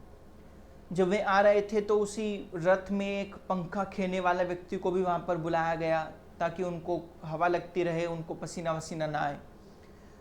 ये जब वकील वहाँ पर पहुँचा तो वर्णन करते हुए कहता है कि मैं एक बगीचे में बैठा हुआ था और पर्दे के पीछे रानी लक्ष्मीबाई बैठी हुई थी। तभी वहाँ पर उनका पुत्र आया दामोदर और उसने उस पर्दे को हटा दिया। तब वहाँ पर रानी लक्ष्मीबाई की व्याख्या करते हुए कहता है कि इनका चेहरा हद से ज़्यादा गोल था, ये थोड़ा सा इनके मुख पर सही नहीं लग रहा था, इनका रंग सांवला था, टांगे पतली थी तथा इन्होंने मलमल की वाइट साड़ी पहनी हुई थी क्योंकि इनके पति की डेथ हो चली है। साथ ही साथ में इन्होंने मात्र कोई भी आभूषण नहीं पहना हुआ था, मात्र एक आभूषण था इनके कानों का झुमका, सोने का था। यहाँ पर इस प्रकार से व्याख्या करता है तथा आगे लिखते हुए कहता है कि जब यहाँ पर युद्ध शुरू हुआ तो रानी लक्ष्मीबाई ने, क्योंकि पूरा ड्रेसअप थी रानी लक्ष्मीबाई, इस वजह से पहचान नहीं आ पा रही थी कि रानी लक्ष्मीबाई कहाँ पर हैं, इसलिए अंग्रेज कुछ टाइम तक तो रानी लक्ष्मीबाई को ढूंढने में ही अपना समय व्यर्थ कर रहे थे। और रानी लक्ष्मीबाई अपने सैनिकों को कह रही थी कि आप इनको मारिए और इनके जो घोड़े का जो नाल होती है, बेसिकली उसको कंट्रोल करने वाली जो रस्सी होती है, उनको इन्होंने अपने मुंह में डाला हुआ था तथा दोनों हाथों से लगातार तलवार चला रही थी, दाएं तरफ भी और बाएं तरफ भी। अंग्रेजी सेना धीरे धीरे कम होती चली जा रही थी। भारतीय सेना रानी लक्ष्मीबाई के नेतृत्व में जो सेना काम कर रही थी वो बढ़ती चली जा रही थी। अब इसी समय सर ह्यू रोज, आपने नाम सुना होगा, जो झांसी में कंट्रोल करने जाता है विद्रोह को, तो सर ह्यू रोज ने एक सेना को स्थायी तौर पर नहीं बल्कि अस्थायी तौर पर, यानी कि बाद में यूज करने के लिए रखा हुआ था, वो ऊंट की सेना थी। तो जब वहां पर सर ह्यू रोज ऊंट की सेना लेकर पहुंच गया तो रानी लक्ष्मीबाई को लगने लगा कि अब हमारी सेना कमजोर हो गई है तो शायद युद्ध मैदान छोड़कर जाना चाहिए। तो यहाँ पर एक बड़ी तेज सी आवाज आई कि सैनिकों मेरे पीछे आओ। तो रानी लक्ष्मीबाई ने 15-20 सैनिकों को अपने पीछे लिया और ये युद्ध मैदान छोड़कर जाने लगी। तब वहां पर सर ह्यू रोज तेजी से चिल्लाया कि कैच दी रानी लक्ष्मीबाई, यानी कि रानी लक्ष्मीबाई को पकड़ो। जैसे ही ये कुछ दूर पर पहुंच जाते तभी इनके पीछे एक ब्रिटिश आर्मी आई और रानी लक्ष्मीबाई को अपने दाएं सीने में कुछ चुभन महसूस हुई। और ये चुभन क्या था, तो एक ब्रिटिश सिपाही ने उनके शूल घोंप दिया था दाएं सीने में। हालांकि ये ज़्यादा दूर तक घुसा नहीं था, लेकिन फिर भी खून, रक्त थोड़ा ज़्यादा बह रहा था। अब आगे देखें तो जैसे ही चलते चले गए तो ब्रिटिश आर्मी जैसे इनके पास पहुंची तो इन्होंने पाया कि इनके पीठ में दर्द हुआ एक बहुत तेज, और इनके पीछे जो है पीठ वाले हिस्से में, इनके बाएं वाले हिस्से में इनके एक गोली लग गई। तो इन्होंने अपनी एक तलवार को गिराया और गिराने के बाद अपने एक हाथ से उस खून को रोकने की कोशिश की। तभी एक ब्रिटिश सैनिक इनके पास आया और ब्रिटिश सैनिक ने एक तलवार चलाई और तलवार चलाने के बाद इनको थोड़ी सी हाथ में वो तलवार लगी। इन्होंने सोचा आगे एक झरना था, इन्होंने सोचा अगर वो झरना क्रॉस हो जाएगा तो शायद हम ब्रिटिशर से बच जाएं, ये हमारा पीछा ना करें। इन्होंने अपने घोड़े की दौड़ लगाई, लेकिन जैसे ही घोड़ा झरने के पास आया तो वो कूदा नहीं झरने पे से, बल्कि उसने ब्रेक लगा लिया। ऐसा कहा जाता है कि घोड़ा बिल्कुल भी नहीं वहाँ से हिला।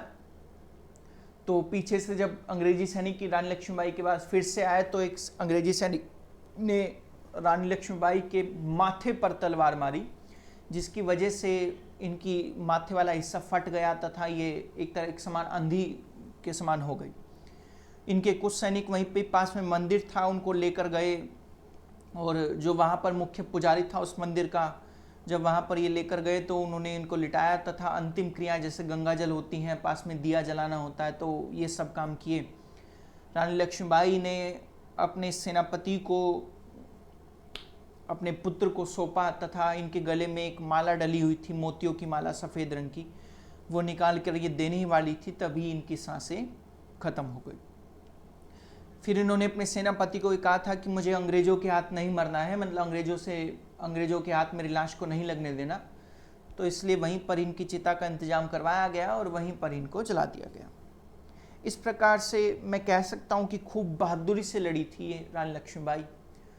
और पूरे 1857 की क्रांति में अगर देखा जाए तो रानी लक्ष्मीबाई एक महान व्यक्तित्व आपको उभर कर दिखता है।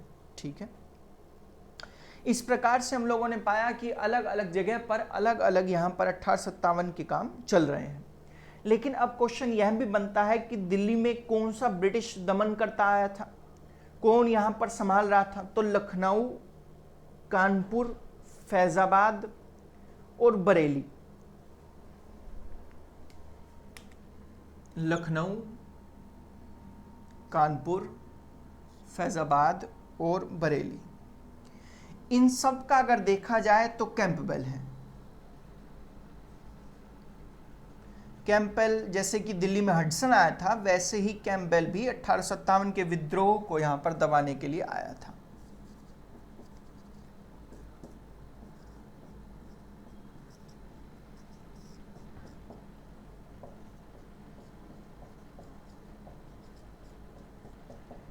दिल्ली में तो आप लोगों को पता ही है, हडसन, निकोलसन मारा गया है, लॉरेंस आया था यहां पर।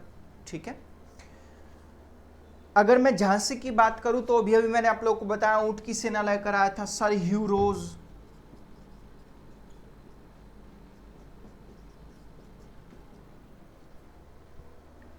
ये झांसी में आते हैं ऊंट की सेना लेकर।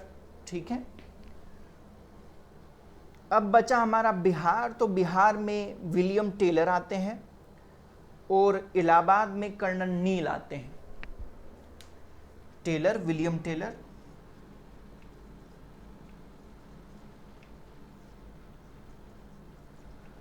और इलाहाबाद में कर्नल नील।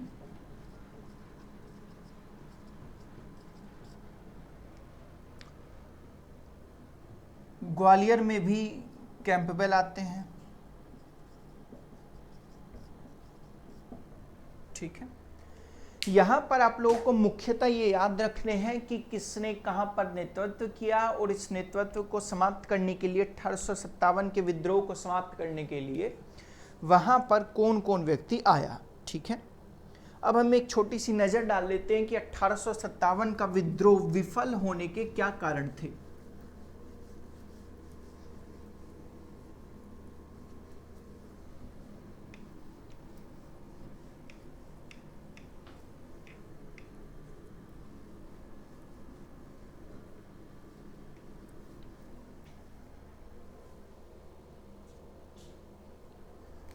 विफलता के कारण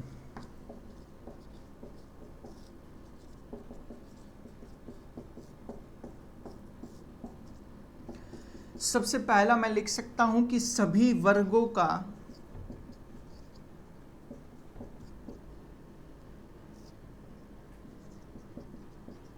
सहयोग न होना।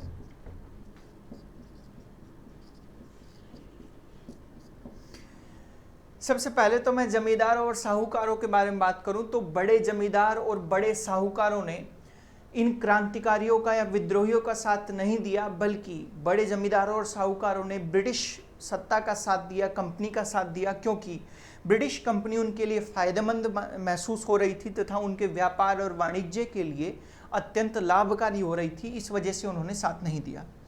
भारत का जो शिक्षित वर्ग था वो भारत का शिक्षित वर्ग न्यूट्रल रह गया, क्योंकि उनको लगता था कि अगर ब्रिटिश कंपनी यहाँ से चली गई तो आधुनिकता चली जाएगी, और उनको दूसरी तरफ ये भी लगता था कि ये दमनकारी नीतियाँ भी अपना रहे थे। इसलिए ना ही वे विद्रोही वर्ग में गए और ना ही वे अंग्रेजी वर्ग में गए। इस वजह से वे न्यूट्रल हो गए पूरी तरह से। साथ ही साथ में आप लोगों को कुछ राजा दिखाई देंगे नेपाल का, जैसे कि ग्वालियर के सिंधिया दिखाई देंगे आप लोगों को। यहाँ पर कुछ राजा आपको ऐसे दिखाई देंगे जो कि अंग्रेजों का साथ दे रहे थे, ना कि विद्रोहियों का साथ दे रहे थे। और अगर मैंने आप लोगों को कुछ हिस्से बताए हों तो आप पा रहे होंगे कि ये हिस्सों में दक्षिण भारत के हिस्से नहीं हैं, क्योंकि यहाँ पर दक्षिण भारत में इस 1857 के विद्रोह का विस्तार नहीं हो पाया, इसलिए मैं कह सकता हूँ कि सभी वर्गों के सहयोग न होने के कारण यहाँ पर विफलता का एक कारण ये बन जाता है। ठीक है, अब आगे आप लोगों को मैंने बताया कि कोई भी ऑर्गेनाइज सिस्टम नहीं था, संगठित व्यवस्था का अभाव। अब संगठित व्यवस्था का अभाव किस प्रकार आप लोगों ने एग्जाम्पल देके बताया था मैंने। बख्त खां जब मारा गया तो हम लोगों ने डिसाइड नहीं किया था कि बख्त खां के मरने के बाद अगला सेनापति कौन होगा जो उसको लीड करेगा, फिर उसके मरने के बाद अगला कौन होगा जो उसको लीड करेगा, और ना ही इसको चुनने का कोई पैटर्न था हमारे पास, ना ही कोई व्यवस्था थी हमारे पास, इसलिए विफल हुआ। दूसरा, यहाँ पर बहादुर शाह जो सेकंड था उसका कोई भी नियंत्रण नहीं रहा लश्कर पर, ना ही वो संपर्क बनाकर रख सका उनसे। लश्कर ने उसकी बात नहीं मानी बल्कि बहादुर शाह सेकंड ने लश्कर की बात मानी, और इस लश्कर ने अपनी मनमानी की अपने चलते आप लोगों को मैंने एग्जाम्पल भी देकर बताया था कि मार दिया गया था कुछ लोगों को। ठीक है, फिर तीसरा, निश्चित समय की प्रतीक्षा न करना।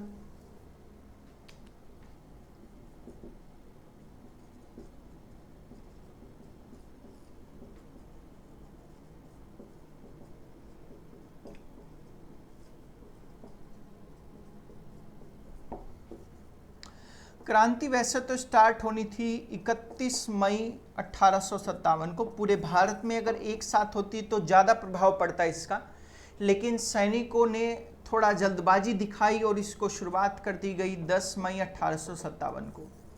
अब कुछ हिस्सों में 10 मई को हुई है, कुछ हिस्से अलग तौर पर यहाँ पर कार्य कर रहे हैं। जैसे कि मैं आप लोगों को बताऊँ तो लखनऊ में 4 जून को शुरू की गई, अच्छा कानपुर में 5 जून को इसको शुरू किया गया, और यहाँ पर इसको 10 मई को शुरू कर दिया गया था दिल्ली में, मेरठ में।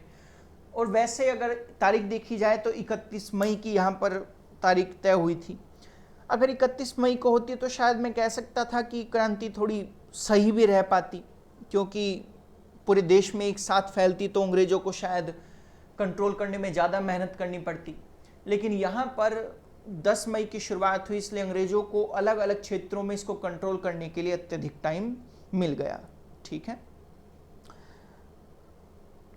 सांप्रदायिकता का खेल। वैसे तो यहाँ पर हिंदू मुस्लिम एकता की विचारधारा बहुत बढ़िया से पनपती है कि 1857 की क्रांति या विद्रोह जितना भी चला वो सब हिंदू मुस्लिमों की वजह से चला, क्योंकि यहाँ पर हिंदू मुस्लिम लगातार मिलकर आपस में लड़ रहे थे। जैसे लियाकत अली अहमदुल्ला भी देखा आपने, रानी लक्ष्मीबाई भी देखी आपने, नाना साहेब भी देखे आपने, तो हिंदू मुस्लिम दोनों साथ साथ मिलकर लड़ रहे हैं। लेकिन यहाँ पर अंग्रेजों ने कुछ ऐसे काम किए जो कि काबिल तारीफ तो नहीं है, जैसे कि महाराष्ट्र के क्षेत्रों में इन्होंने बहादुर शाह सेकंड के नाम का एक पत्र भिजवाया, फर्जी पत्र था, और इस पत्र में लिखा हुआ था कि जैसे 1857 का विद्रोह समाप्त होगा वैसे ही आप लोग मेरी सत्ता को स्वीकार करोगे। अर्थात यहाँ पर मराठाओं को या फिर और हिंदू राष्ट्र जितने भी थे यहाँ पर साम्राज्य, इनको लगने लगा कि हमको बहादुर शाह सेकंड की सत्ता, मुगलों की सत्ता को स्वीकार करना पड़ेगा। पंजाब में भी कुछ इसी प्रकार के पत्रों को भेजा गया, और पंजाब, और आप सभी जानते हो, सिखों और मुगलों का 36 का आंकड़ा चला करता था। याद कीजिए औरंगजेब, शाहजहां, इन सब के टाइम पे, जहांगीर के टाइम पर। तो यहाँ पर इसलिए पंजाब राज्य खुश नहीं था इनसे बिल्कुल भी, इसलिए यहाँ पर सांप्रदायिकता का खेल थोड़ा सा अंग्रेजों द्वारा शुरू किया गया। अच्छा, सैनिकों की संख्याओं में अंतर था। अगर भारत के सिपाहियों की संख्या देखें जो 1857 का विद्रोह चला रहे थे, तो उनकी संख्या थोड़ी कम थी, अंग्रेजी संख्या थोड़ी ज़्यादा थी अंग्रेजी सैनिकों की। इस वजह से हम कह सकते हैं कि यहाँ पर 1857 की जो विद्रोह है इसके विफलता के कारण निम्नलिखित हो सकते हैं। ठीक है, तो मुझे लगता होगा आप लोगों को ये टॉपिक अच्छे समझ में आया होगा कि ये शुरू क्यों हुआ, फिर क्या हुआ इसमें, और फिर ये समाप्त कैसे हुआ, विफल क्यों हुआ। तो ये बच्चों था 1857 की विद्रोह। इसमें हमारा एक पॉइंट रहता है, 1857 के विद्रोह को क्रांति किसने कहा है, और साथ ही साथ में 1857 के बाद किस प्रकार के आप लोगों के यहाँ पर फेरबदल किए गए। ये हमारा छोटा सा एक टॉपिक रह जाता है, ये हम अगली क्लास में इसको कवर करेंगे। तो बच्चों आज के लिए इतना ही। Thank you class, have a nice day. अगर आपको वीडियो पसंद आई तो लाइक कीजिएगा, हमारे चैनल को सब्सक्राइब कीजिएगा। तो आज के लिए इतना ही। Thank you class and have a nice day.